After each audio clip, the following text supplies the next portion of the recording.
Welcome back to the channel, guys. Today we're going to be talking about the best baits for October, and I could not be more excited. Literally my favorite month in all of the months to fish up here in the Northeast is here, and we're going to be talking about all of my favorite baits, so stay tuned. Let's get right into it. All right, so for starters, let's talk about October, and depending upon where you live, what's going to happen. So if you live up here in the Northeast, prime time is here.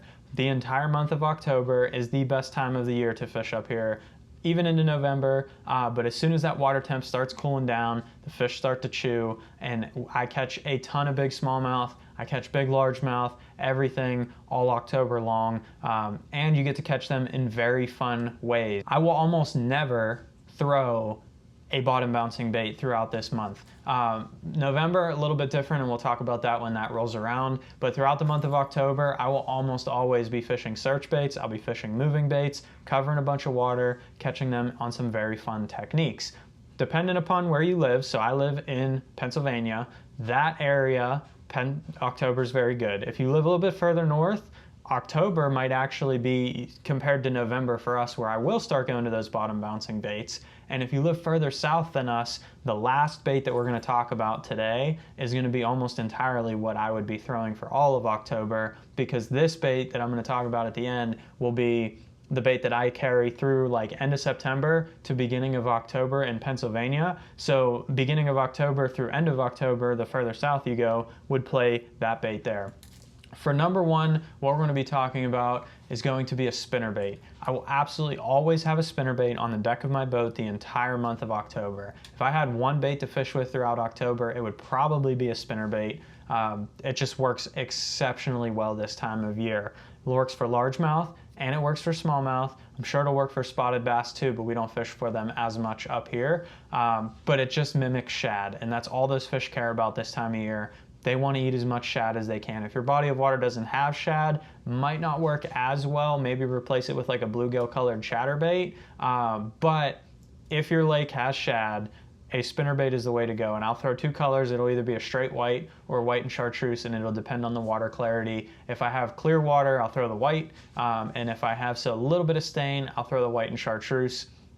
And I'm just going to cover water. I'm going to fish everything. If I'm fishing for largemouth, I will target every laydown on the lake. I will throw it, parallel it right down the laydown, throw it on the other side, parallel it down that side. I'll throw it at the tips of the laydowns before I get up to them if they're suspended out in the front. I'll cover down water down the bank with them. I'll just throw that spinnerbait everywhere and cover a ton of water with it. And they're just going to be chasing shad. That's all they're really going to be looking for. Honestly, I will be looking for bait at the same time. So if I can find some bait fish in the area, I know that the bass will be around. But overall, I'm just going to look for as much cover as I can and try and get largemouth doing that. The spinnerbait that I throw in the river, same thing. I'm just going to cover rocky areas. I'm going to look for current breaks. I'm going to look for patches of grass up there that those fish can live around. Just different types of environment that I'd look for smallmouth bass fishing in rivers with a spinnerbait. The size spinnerbait you choose is going to depend on the water depth that you're fishing, the size of fish you're fishing for, and most importantly, the actual bait fish that you're going to be fishing around. So if you're fishing around very large shad, you could go with a half-ounce size spinnerbait with very large blades and fish around those larger shad and imitate that. When I fish in the rivers down in Pittsburgh here, they chase a lot of small bait fish. I'll actually go with like a 1/4 ounce or even an 1/8 ounce spinnerbait with very tiny blades to imitate that. So use your blade selection to imitate your bait, and that will help you catch more fish as well. Overall, just cover a ton of water with that thing, get some explosive bites on it, and have a lot of fun. It's one of my favorite ways to fish all October long, throughout the entire fall. It's like one of the best baits to use from 75-degree water to like 55, even 50-degree water. It's going to be on the deck of my boat, no doubt. It catches fish every single time. They're always looking to chase bait. The second one that we're going to talk about today is also one that's going to be on the deck of my boat the whole time for that same water range, and that's going to be a crankbait. Crankbait, you can pick any kind you want.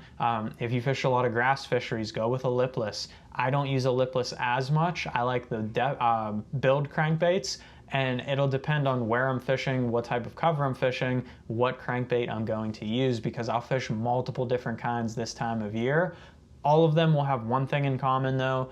again, it's going to be shad patterns. So I'm going to have a white, a chrome, anything like that as my main shad pattern. And if the water gets a little bit stained, I will throw a little bit of chartreuse in my bait mix there as well, and catch some fish doing that as well. The reason a crankbait works so well is because it mimics shad perfectly. You can cover a ton of water with it, so when you're looking for those fish, and it works in a little bit different areas than where the spinnerbait does. So while the spinnerbait works pretty well in grass and around those laydowns, the crankbait, choose the right one, it'll work in laydowns or grass as well, but laydowns is like borderline where I'll start throwing a crankbait, and then rocky areas, points, offshore shell bars, all that kind of stuff where there's bait, there will be fish that live on that stuff still as well, and that's where the crankbait will come in handy, and I'll be able to cover water out there.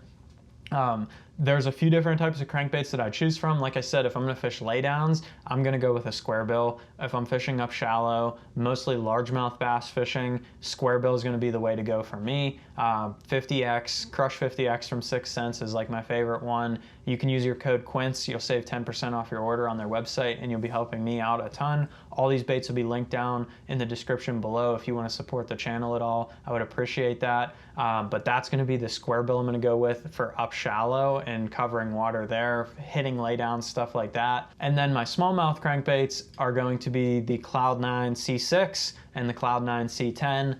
Preferably the C6 if I can hit the bottom with that bait, because it has such a small bait fish profile, and when fishing for smallmouth, and especially ones that are targeting on smaller bait, that's just a perfect presentation. I've caught tons and tons of big smallmouth on that bait right there, but if you need a little bit more depth of water, the C10 will work just fine. It just has a little bit bigger profile to it, but I've still caught smallmouth on that bait, no problem, and they will absolutely crush that thing. They love that bait too. And again, shad patterns only. That's all I'm really gonna fish. I do carry some red ones, but that's usually more of a springtime thing for me. I will only throw the red if it's really, really dirty water, but I need them to find the bait, and I know they're feeding on moving baits specifically down there. That's maybe when I'll go to a red one in the fall, but mostly shad pattern is gonna be the way to go. And the last bait for the month of October, absolutely my favorite bait to throw, is gonna be a whole category again, but we're gonna talk about a couple of my favorites. That's gonna be a topwater. That I'll throw any kind of topwater in the month of October. This is going to be weather dependent. So like I said, I'm gonna start this at the end of September. I've already started throwing this a little bit, and then I'll transition it all the way through October. Usually about mid-October is when this bite will die officially. Once that water gets to about, I'd say upper 50s is really when you're gonna see that die off, especially for largemouth. Smallmouth, it might carry just a little bit further, especially if they're staying shallow. But that is where that bite's gonna die off. So like I said, it's gonna depend on your region when this bite is going to play the best. But that mid 70s to mid 60s is prime time, and then mid 60s to upper 50s, it'll still play, but start to slowly taper off there. So keep that in mind when you're fishing this bait. The thing with the topwater, I said I'll fish any topwater, and I will. Popper, prop bait, stuff like that, it will work.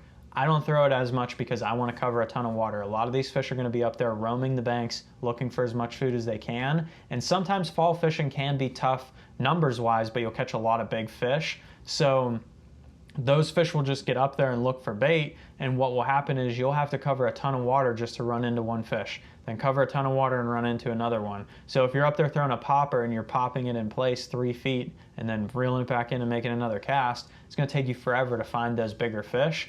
What I'm going to go to, a buzzbait will play if you have areas that really like fish that really like a buzzbait. I don't throw a buzzbait as much anymore because I really like to throw the whopper plopper. That's like my favorite thing to do in October is go throw a whopper plopper. It's just a ton of fun. I have all the sizes. Doesn't matter what size the bait is, what size the fish are. I can mimic what I need to do with that. And then my other choice for a topwater is going to be a walking bait. I prefer the 6 Cents catwalk this time of year. It's a bigger bait, but it really draws those bigger fish. You're not going to catch as many doing that as you would on crankbaits, spinnerbaits, stuff like that. But it'll draw some bigger bites and some explosive bites. If you want a topwater that will catch more fish that's still a walking bait, the Dogma, the smaller size, is perfect as well. Again, everyone shad patterns or bone or something like that. They're all just going to be chrome, they're going to be translucent, they're going to be plain white, anything that looks like a shad, a bait fish, and I'm just going to cover a ton of water with that thing. Whopper plopper or the Topwater walking bait, just cover as much water as you can and soak up as much fun as you can on that top water, because it is one of the best times to do it. And it's such a fun experience watching this fish come up and just crush these top waters, take the rod out of your hand on a whopper plopper, especially around smallmouth. So much fun. So I highly recommend getting out there and doing that throughout the month of October. Catch a bunch of fish before winter comes here and the fishing really starts to slow down. If you enjoyed today's video and you want to check out another video for some September baits that will carry into October, check that one out right there. Hit that subscribe button down below if you enjoyed today's video, and thanks for watching.